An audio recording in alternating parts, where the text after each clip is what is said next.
They really are a dynamic duo of the early 20th century. If you think of someone who could work on Monticello and Diego Rivera, Eros Saarinen, and John Russell Pope, that's where you get the sense of their fingerprints.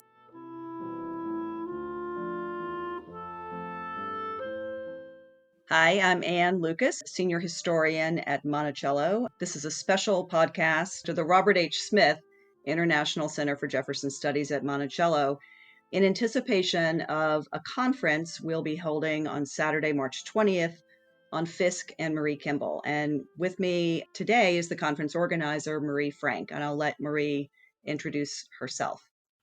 Hi, I'm Marie Frank. I'm a professor in the Department of Art and Design at the University of Massachusetts Lowell, where I am the coordinator for the Art History and Architectural Studies programs. And I am a graduate of the University of Virginia Architectural History program, and that's where I first encountered Fiske Kimball at the Fiske Kimball Library. So it's been a long acquaintance.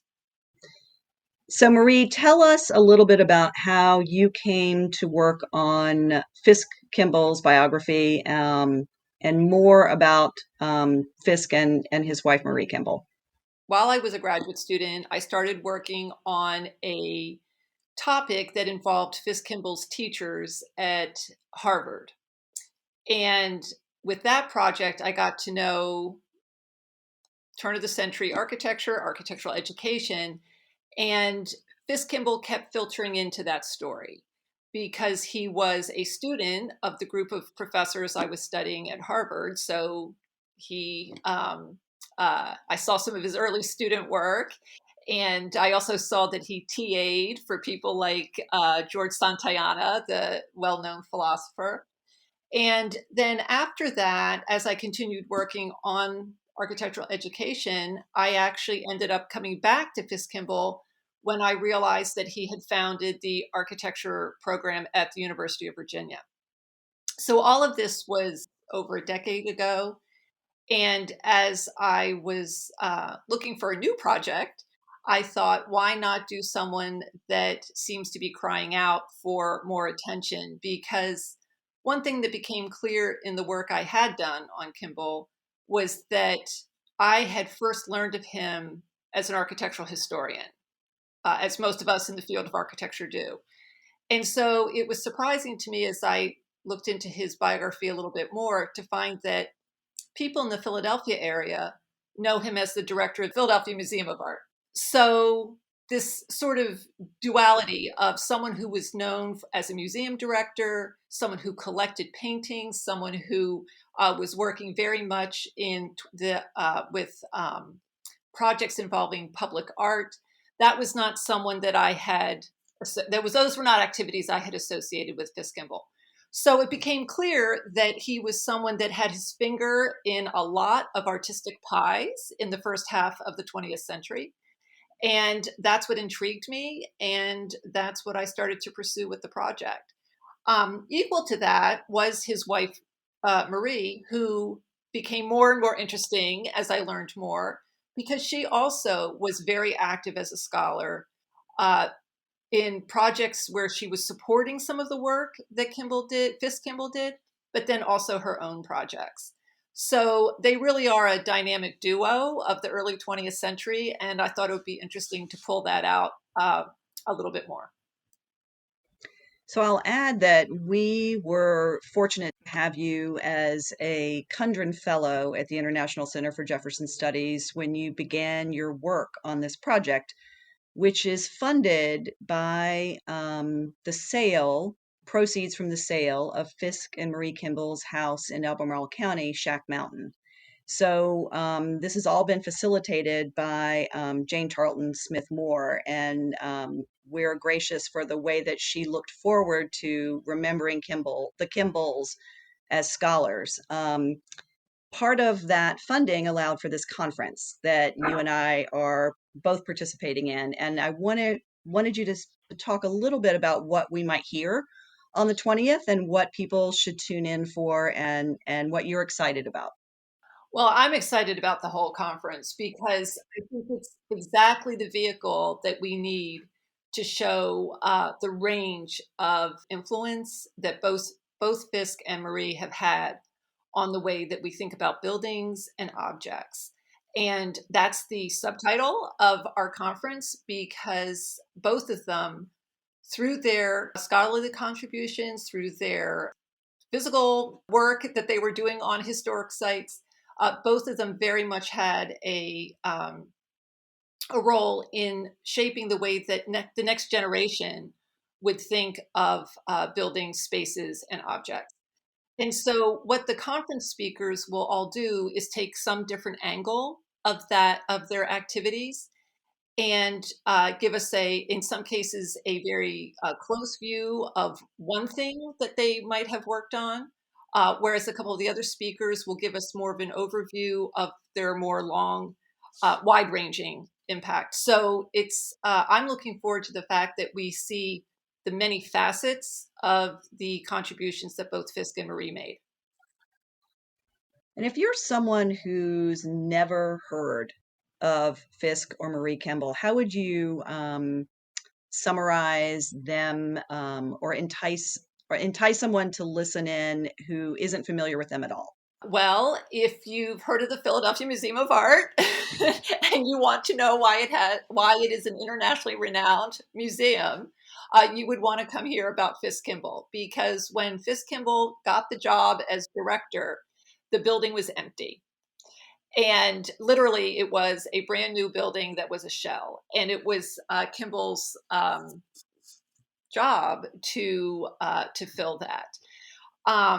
And similarly with Marie, she became so fascinated with Jefferson that she wrote a multi-volume biography that was well respected at the time, and that is still written in a way that is so accessible that I think it could go back on the bestseller list because of some of the material that she brings out on Jefferson.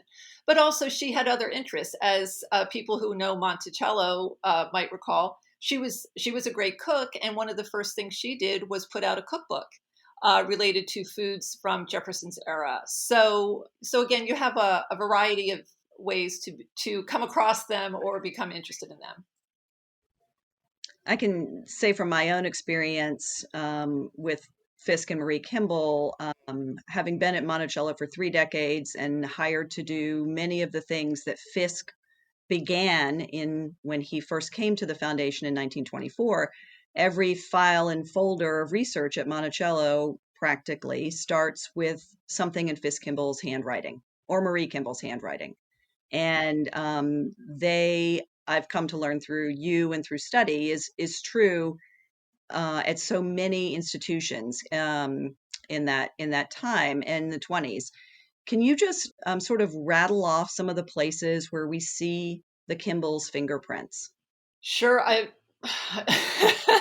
know it's a long I list. don't think I have enough fingers to actually do that. It's a great question. Well, just to give you some sense of the range, you have Fiske Kimball, who was working at Monticello, very hands-on in the restoration there.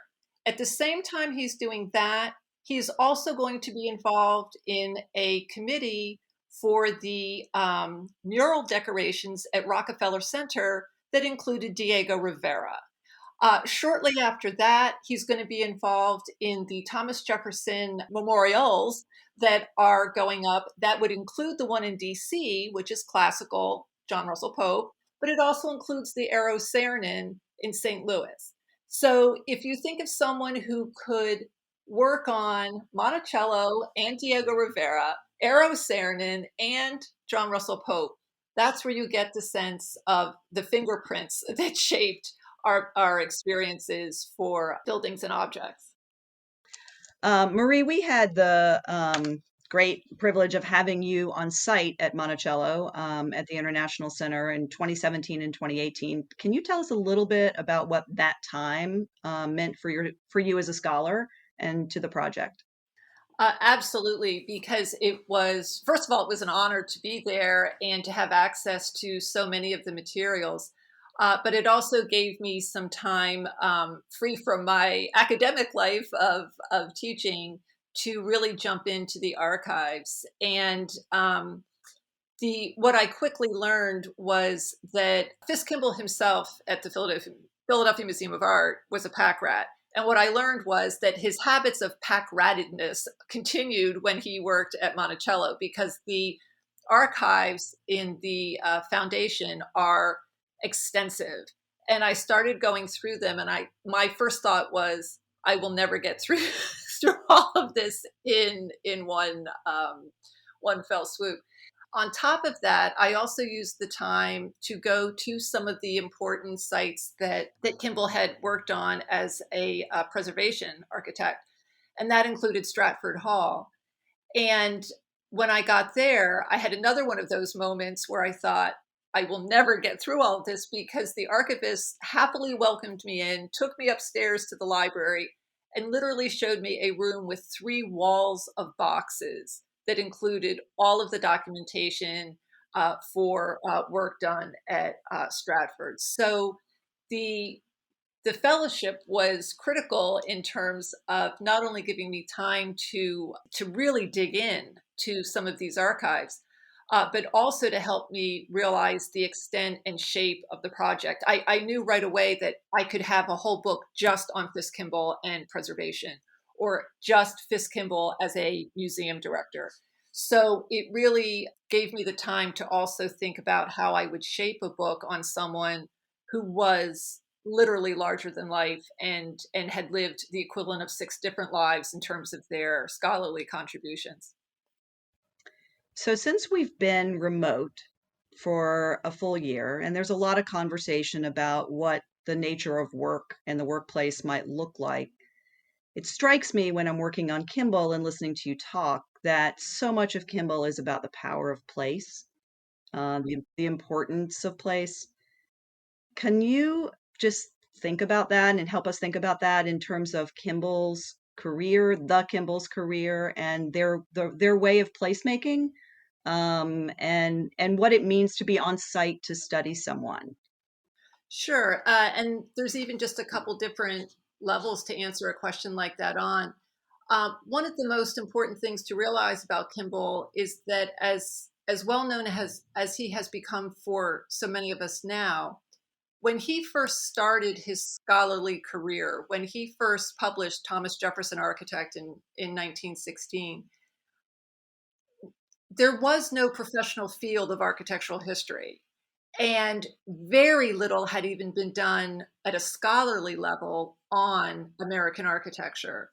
And so, one of the ways that Kimball was a placemaker was simply by insisting, with the full force of his very dramatic personality, that American architecture had a place at the world table.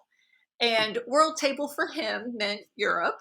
But he, in those first years when he's working on Jefferson, it comes through again and again in his letters to his family, with his colleagues. He is determined to use the scholarly methods that his European colleagues are using, people like Wolflin at the time, for example, who had tried to become much more scientific in their approach to writing scholarship. And so, again, we take it for granted now that we have an American architectural history, but it's really Kimball who insists that early in the 20th century, looking at American places and applying a scholarly type of approach based in a scientific methodology to demonstrate that we had a viable, worthwhile architectural past. And so the buildings he includes in his studies do become some of the first places that shape our sense of the past. Marie, thanks so much for not only for being here today, but for taking on this amazing topic, and for your scholarship, for the Kimballs and for the foundation. It's my pleasure, and I really do thank the foundation for supporting it. Tune in on March 20th to find out more about what Fiske and Marie have achieved. And I'm as excited to learn as every member of the audience. So the sign up for the conference, which is free, is on Monticello's website, www.monticello.org, on the webpage for the Robert H. Smith International Center for Jefferson Studies.